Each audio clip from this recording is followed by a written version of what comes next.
આજે ગુજરાત વિધાનસભામાં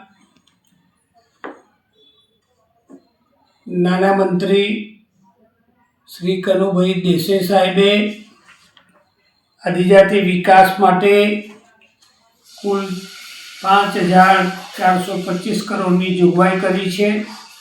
વનબંધુઓના સામાજિક સશક્તિકરણ અને આર્થિક ઉત્કર્ષ માટે વિવિધ વિકાસલક્ષી કાર્યક્રમો હાથ ધરવામાં આવે છે. જનજાતીય કલ્યાણ યોજના દ્વારા આદિજાતિ કુટુંબોના સર્વાંગી વિકાસ માટે આ યોજનાઓ અમલમાં મૂકી છે. 2,35,000 વિદ્યાર્થીઓને પોસ્ટ મેટ્રિક શિષ્યવૃત્તિનો લાભ આપવા 909 કરોડની જોગવાઈ.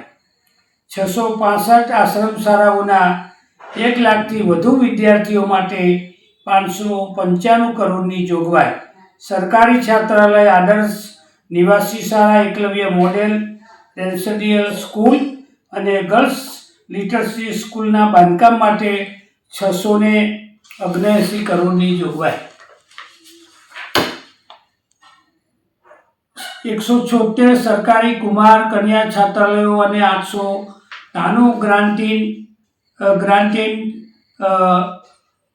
એમ કુલ 1,069 છાત્રાલયોના 73,000થી વધુ વિદ્યાર્થીઓ માટે 327 કરોડની જોગવાઈ. પ્રી મેટ્રિક્સના કુલ 11 લાખ વિદ્યાર્થીઓને શિષ્યવૃત્તિનો લાભ આપવા માટે 138 કરોડની જોગવાઈ. 74 આદર્શ નિવાસી શાળાઓના અંદાજે 12,000 જેટલા વિદ્યાર્થીઓ માટે 134 કરોડની જોગવાઈ. નર્મદા જિલ્લાના રાજપીપળા મુકામે બિરસા મુંડા આદિજાતિ યુનિવર્સિટી માટે 34 કરોડની જોગવાઈ. અદ્યતન સુવિધા સમૃદ્ધ છાત્રાલયોની યોજના માટે 26 કરોડની જોગવાઈ. આમ માનનીય મુખ્યમંત્રી સાહેબનો અમે આભાર માનું છું.